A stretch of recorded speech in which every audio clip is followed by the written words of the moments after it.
Right. Thanks so much for staying and welcome back to the show. Great performances there. Of course, there is more on the show right this morning. But let's check the newspapers this morning. It's a Friday, and the Finder is starting and says that Dr. Defense Drones Project condemns sensationalism, party politics debate. Dr. Pa Kwesi Blankson's photograph is captured on the front page of the Finder. Also on the Finder this morning, ADB seeks approval to raise 383 million cedis for recapitalization and digitalization agenda here to stay. The communications minister there talking. We're told at New Times Corporation, the staff are fighting MD's tenure extension plans. All those stories on the Finder. The guide this morning, daily guide, 3 holidays scrapped for 2 noon. That's on the front page. Pram chief gunned down. Kufuor rejects MP ministers, calls for debate. He's asking why make MPs ministers, and school feeding boss sacked. His photograph is here. The Zimbabwean woman who was busted with the cocaine, also on the front page of the daily guide. The daily graphic, reduced filing fee to 150,000 cedis. 6 NDC aspirants demand. The 3 of them have their photographs here. Aban Bagbin, Professor Alabi, and Eko Spiogabra. Their photographs are here. Government introduces Founders Constitution Days to Parliament as new holidays. We're told that the roads minister has cut short for a single carriageway in Tema, and the Mankra law of Pram is being killed. The story is on page 23 of the daily graphic. And we respect peace process in Dagbon. The Abudu family pledges. That story captured on page 16, the funeral. One of them is starting today. One of the overlords of the Dagbon state, the funeral starting today.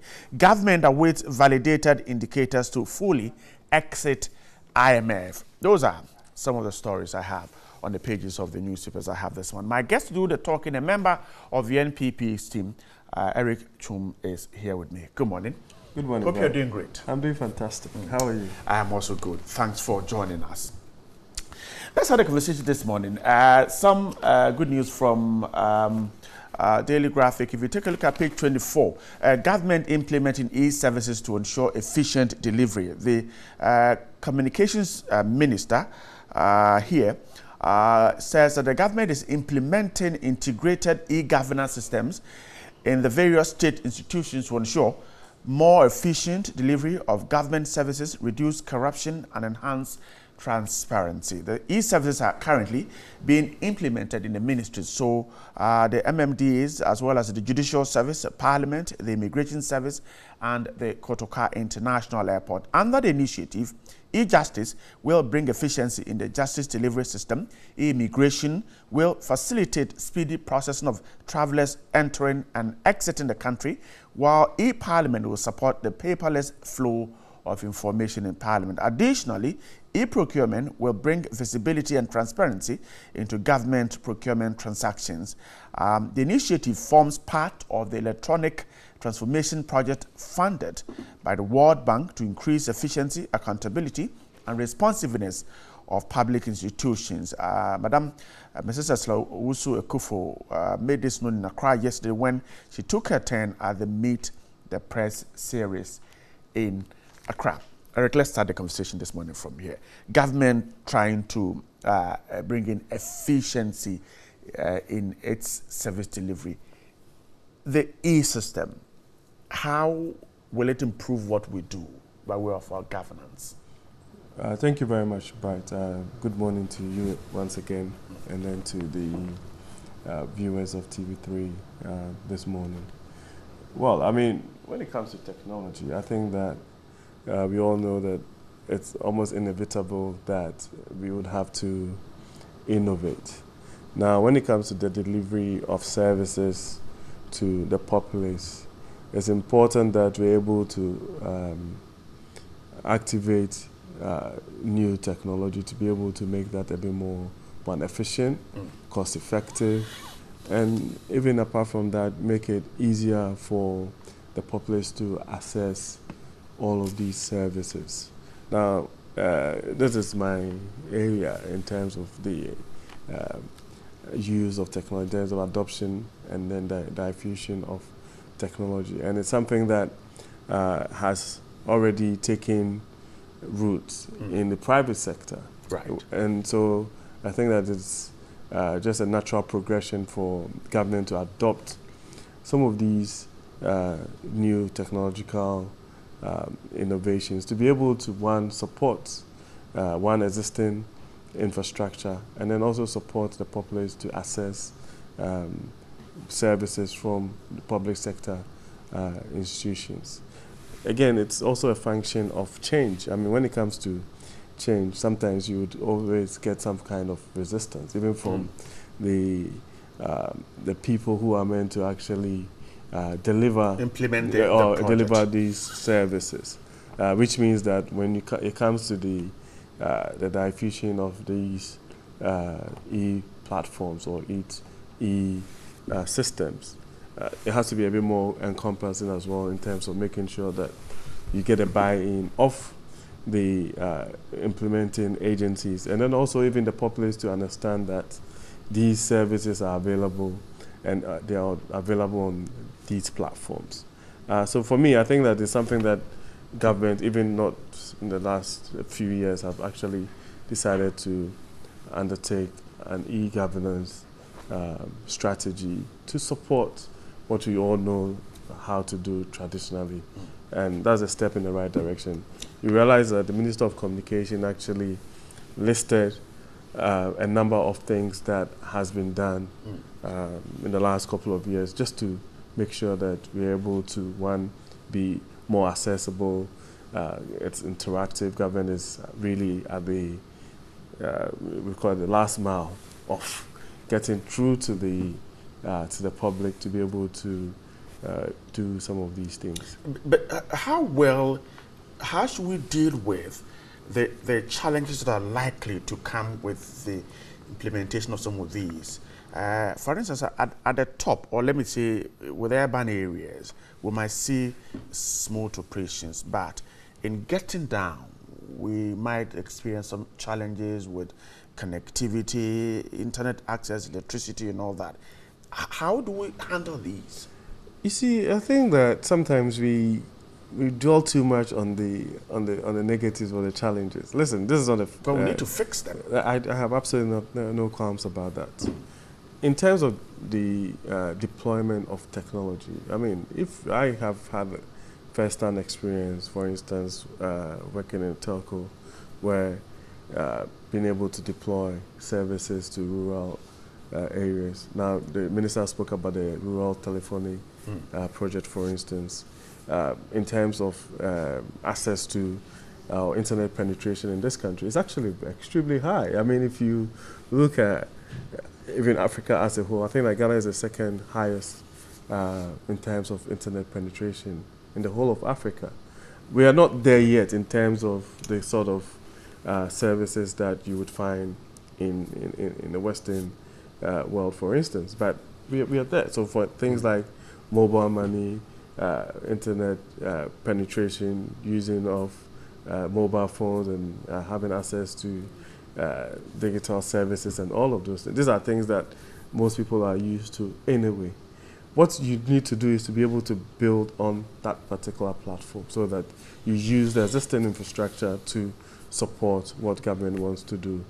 Again, I'm sure that if you talk about making sure that there's some kind of equity in terms of the distribution of these services, especially at the district level, so that those services, as far as I'm concerned, are meant to be right close to where the people are, and be able to support the districts to be able to even do some of these things and take the pressure off the center. So even the e-governance strategy itself is something that's going to enhance our local government structure, for instance, because then you don't have to necessarily be in Accra or Kumasi or Takoradi to be able to have access to basic things that you need. For instance, the guys at the passport office right now under the Ministry of Foreign Affairs have ensured that you can actually go online and print a passport form, fill it out, and then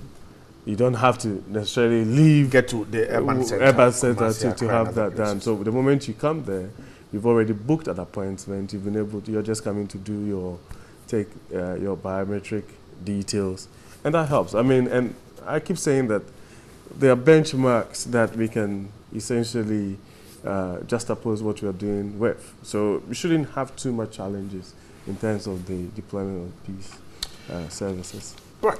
Let's see how it works, but let's jump to the Daily Guide this morning. President Kufuor rejects MP ministers and calls for debate.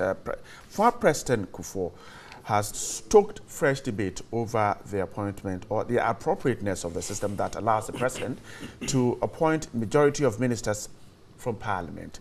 Now, he called for discussions on the constitutional provision that allows the appointment of the majority of ministers from Parliament, saying the country is a big loser for it. The ex-president indicated that the system impedes Parliament's oversight of the executive. The president is required to appoint majority of cabinet ministers from Parliament, and that's section 78 of the Constitution.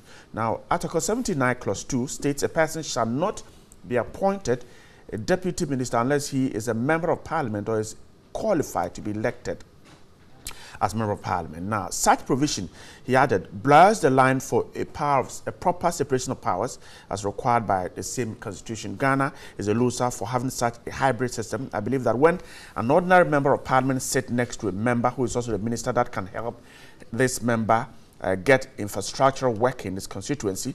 The whisper goes, you scratch my back and I scratch yours. That's the former president talking. So he has been there and knows how ministers who are appointed from Parliament, from what he said, can engage in corrupt acts. Eric, the former president called for debate in the right direction.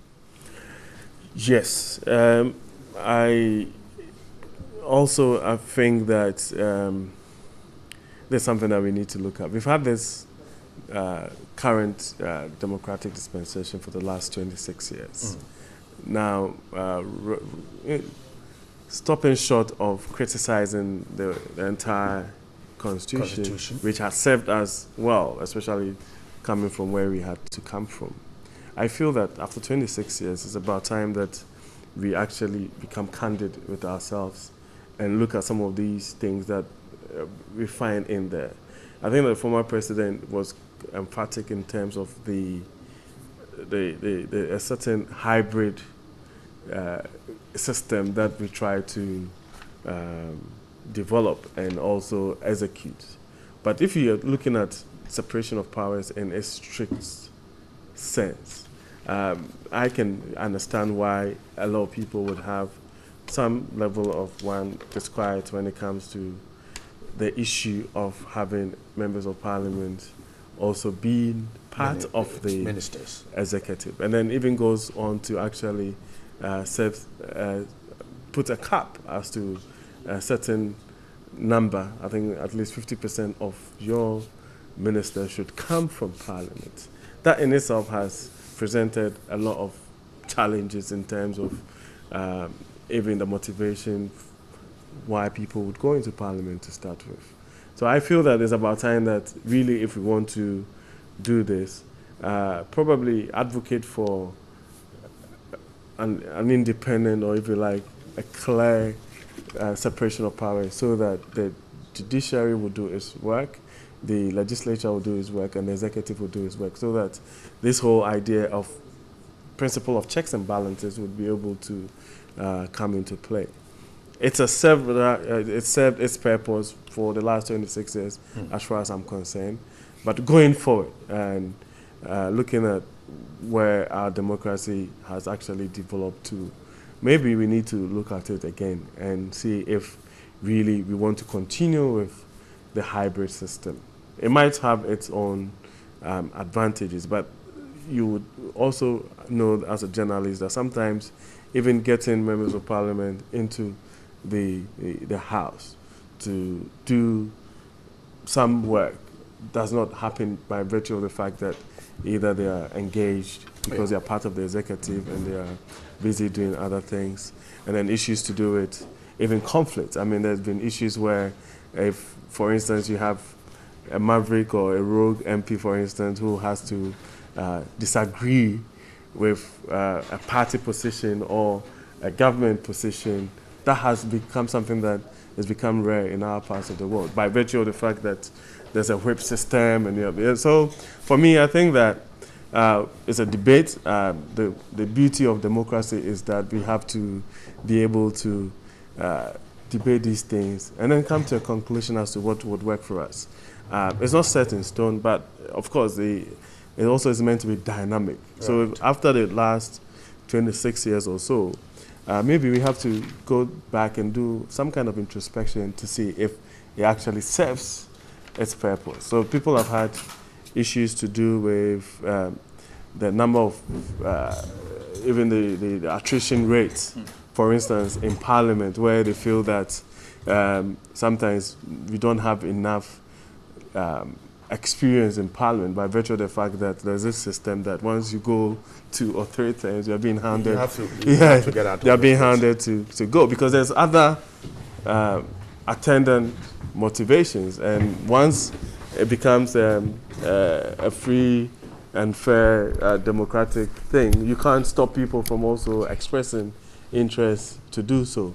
So if some people would go to Parliament just because they want to become ministers and really are not motivated by the work in Parliament, then maybe we can move away from that. And then if you go to Parliament, it means that you want to go there and make laws and do the oversight that you want to do over the executive, and allow others who want to play within the executive space to also do so. I mean, I am for really a clear separation of powers, but in the between a minister and a member of Parliament. So if our president is saying that we should start a debate, who should start this debate? You see, we have the Constitution itself allowed us to do this constitutional review commission, which we have probably put in the drawer somewhere and locked it. Remember under the late President Mills, we went around the country, we spent quite a lot of money, and there were certain things that were actually present. And I think that this particular issue also came up, plus the issue of voting for our DCs and MMDCs, our MMDCs. And what we have done really is that once we do that, we take it to the executive again, and then the executive essentially does what, well, it's well within their rights to do so, to issue even a white paper, and then that becomes something that is not actually implemented. I feel that really if we want to do this and we want to be candid with ourselves, we realize that we face some challenges. There's always been accusation that maybe by virtue of that, Parliament becomes almost like a rubber stamp organization, entity, because you have to toe a certain line. The minority will say that the minority will have their say, and majority will have their way. But if you're looking at it from a nationalistic standpoint, and you move away from the party lines, which of these systems would best serve us as a country? I mean, sometimes when you have these conversations, it becomes parochial and expedient. I would want to be a member of Parliament and also have an opportunity to be a minister or a deputy minister. You can't have that conversation with me, you understand? Because I would always push it to the background. But if you're looking at it from a big picture, a national perspective, then it shouldn't be about what I want as an individual, but what would actually be as a country. I'm grateful. Let me introduce my second guest, Member of Parliament for the Mion constituency, Honorable Hon Mohammed Aziz Mp is here. Good morning. Good morning, Bright. Hope you're doing great. I'm good, and sorry for walking in late. Sorry to our viewers. Right. Okay. Thank you for coming.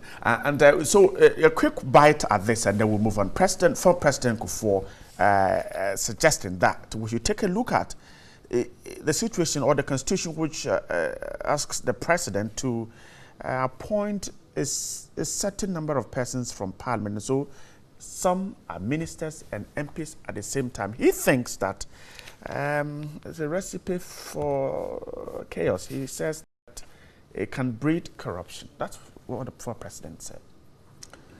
I agree entirely with former President Kufuor. Having been president of the Republic for 8 years, he has a deeper insight of the workings of government. He's been in parliament. He's been in parliament, and so he's somebody who has lived it at the highest level, and so he has a better understanding of the workings of the government machinery.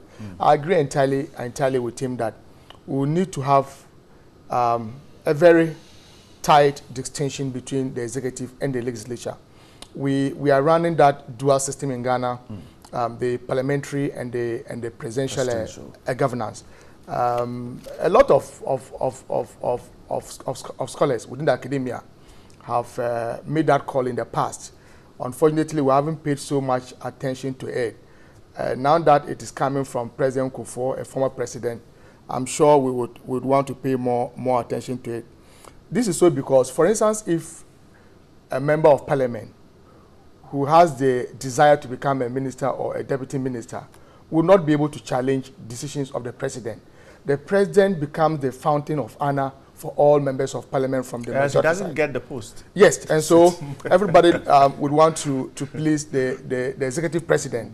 And the constitution also requires that more than half of ministers and deputy ministers come from parliament. And so most people would walk into parliament not just because they have the desire, the ambition of becoming members of parliament, but because they think that they can be some ministerial and deputy ministerial materials. And so it is a very important issue. But you see, that brings us to the issue of our democracy, our constitution. We have practiced this constitution for almost 25 years. Yeah. I think that it is time that we review the 1992 constitution. And my brother talked about the constitutional review process that was started by President Mills. I'm aware that under President Mahama, a white paper was issued on that. We seem now to be doing the item by item amendments, and I think that will cost us as a country. Remember, we are contemplating making the positions of the DCs elective, and that means that we have to amend some portions of the Constitution, including some entrenched portions of the Constitution. That calls for a referendum. I would want to see a situation where we would want to do a holistic approach to the constitutional review. For instance, people have also talked about separating the office of the Attorney General from Minister for Justice, where the Attorney General would be the lead advisor, the Minister for Justice would be the lead advisor to President on government on legal issues, whilst the Attorney General would become the lead prosecutor. All these things will require constitutional amendments. Some of them are entrenched. And so as a country, we must look at it from a holistic point of view. Let us review the 1992 Constitution.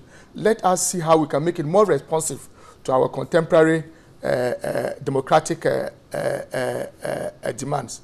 On the issue of having ministers, the executive entirely separated from from Parliament, I agree strongly with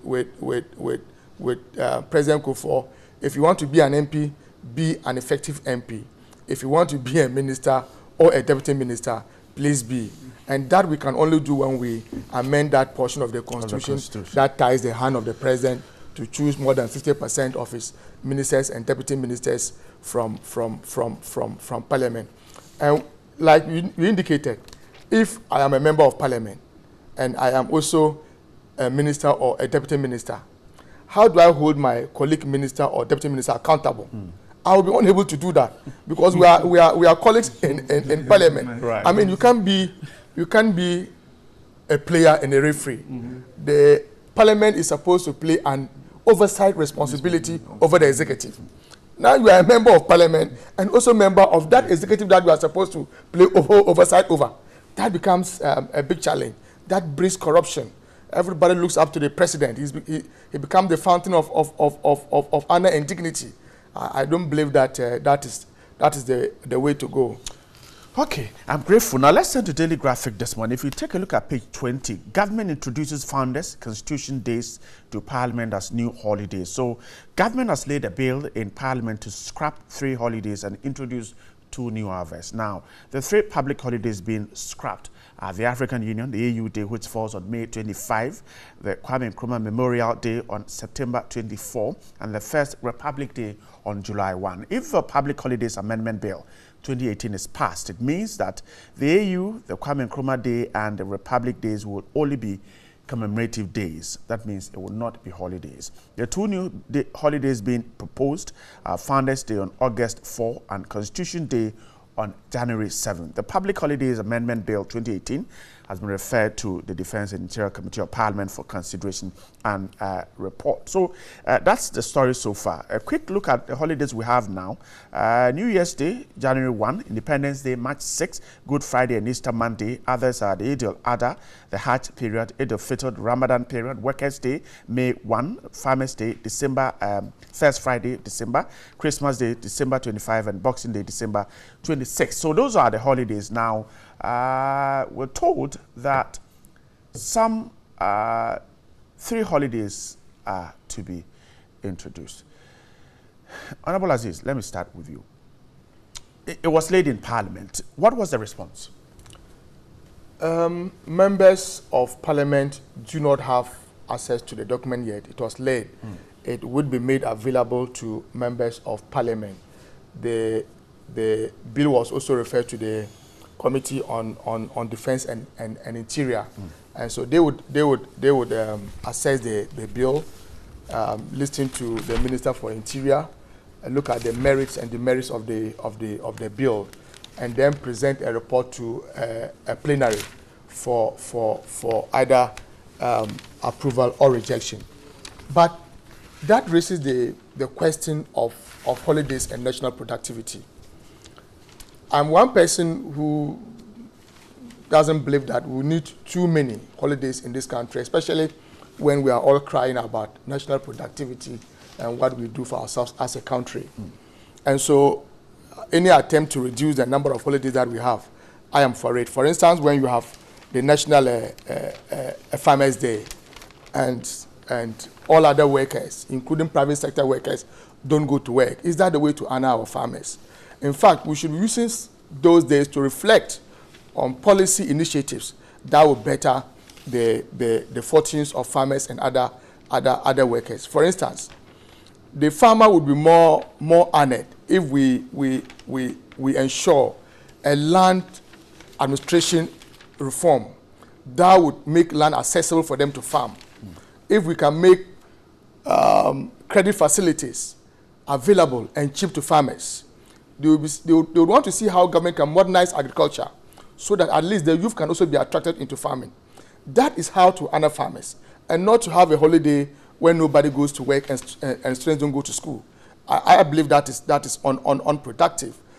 And so for me, any move that seeks to reduce the number of holidays that we have, I am for it, because I believe that would add to our national production levels. Our GDP growth would be enhanced.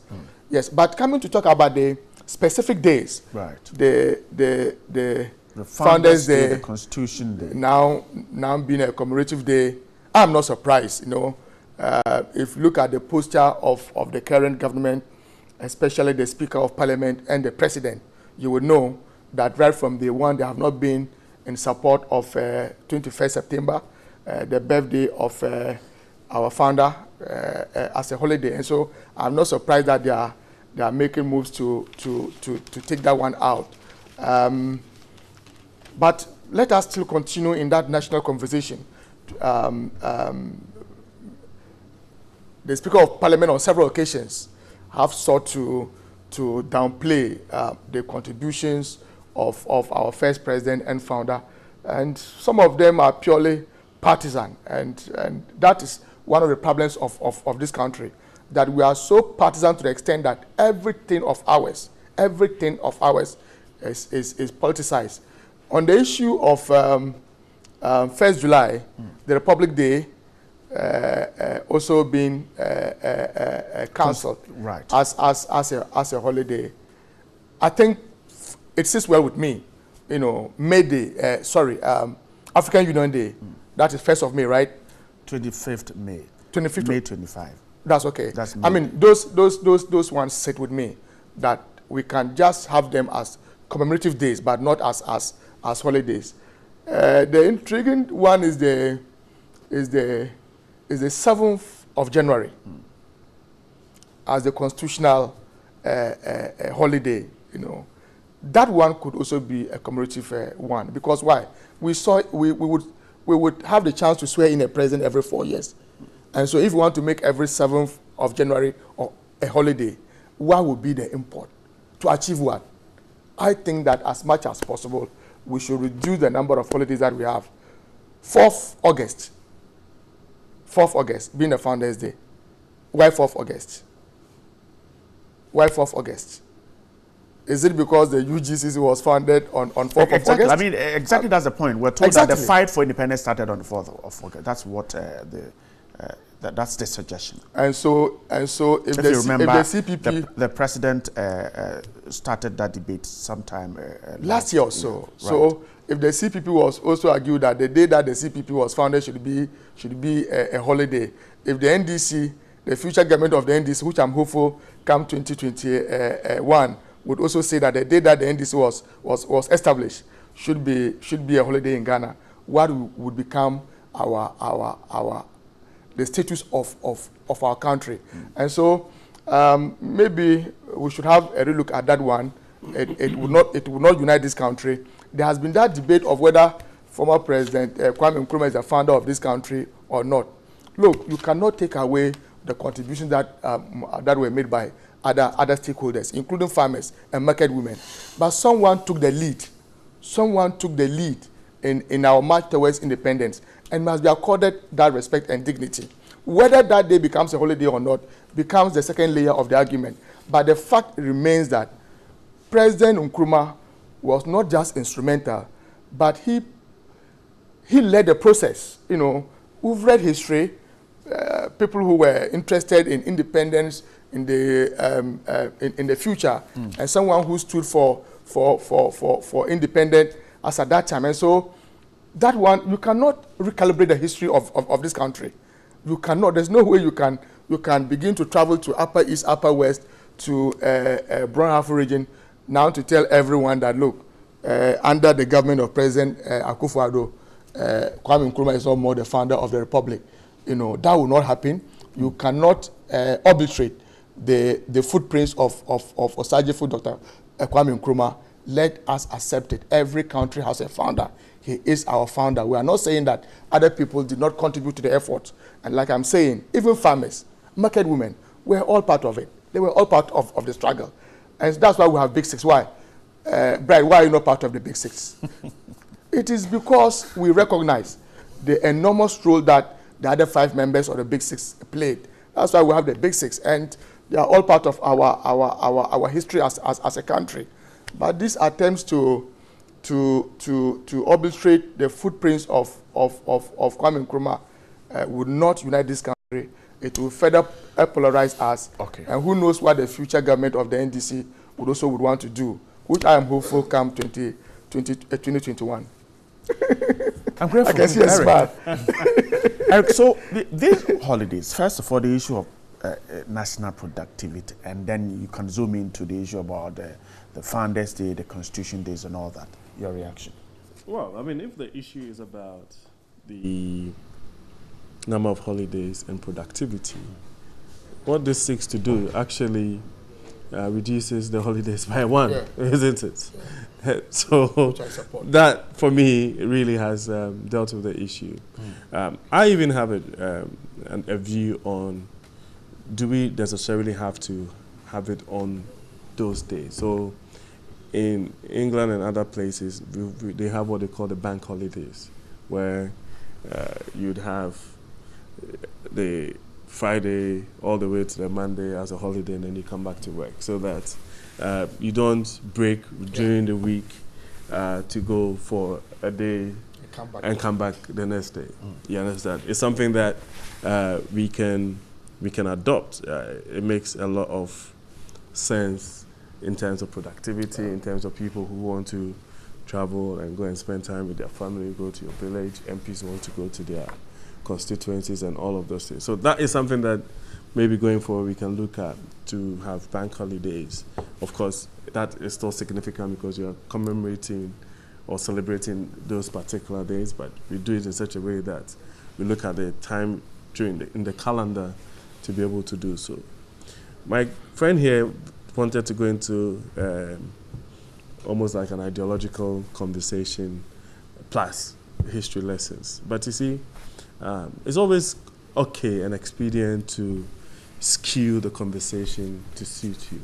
I think that we all know that there has been several attempts by different people to also change the historical, if you like, antecedents and the narratives of this country. A lot of people have tried it. Not to be overly, emotional. It's coming from an angle where people were incarcerated in this country and actually died in prison. We have a history in this country. Now, when these same people now turn around and start talking about others who want to actually change the historical narrative of this country, I really think that they're not being fair, and they're showing a certain sense of either myopia or, hypocrisy. The truth of the matter is that the 4th of August, and if you read, I'm a student of history, and the protagonists, the people who actually activated the process of independence, it started from a point.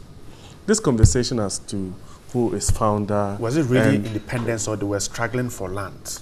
Well, but right, it goes all the way. For instance, we had the issue of the 24th February 1948 of the Sergeant Ajete and all of those people that resulted in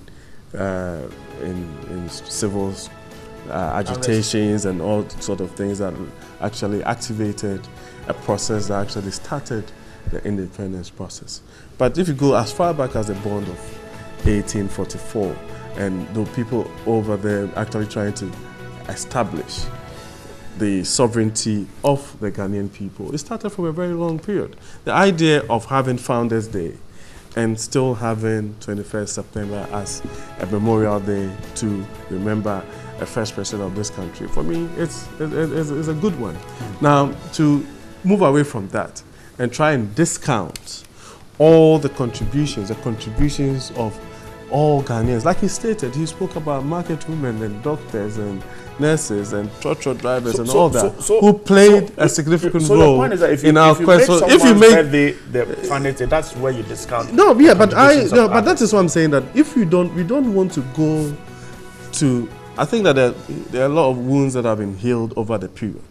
But you see, when he goes that route, listen, there are family people, there are people who still are reeling under the sort of treatment that was meted out to some of these individuals that we are today, who even contributed to the struggle for independence. These same people that you're actually discounting and you're casting aspersions and all of those were the same individuals who invited the same Kwame Nkrumah to come and be part of a movement. If you say discounting, but you see, that's what I'm saying. That's what I'm saying. Because he referred to the big six, where every one of them is. I'm sure we have young people listening to us. Yeah. We have children who want to understand and appreciate. Yeah. So if you say discounting, but this attempt, how do you mean this attempt to create a perception that a certain group of people in this country have an agenda to distort our history? It's not true.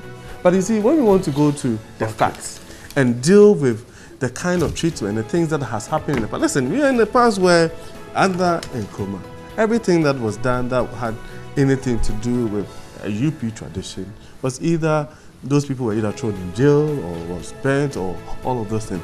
It followed all the way up to even the PNDA, IFRC and PNDC era, where people who were seemed to have some kind of alliance with the people from the UP tradition. Their businesses were shut and all of those things. Yes, we did.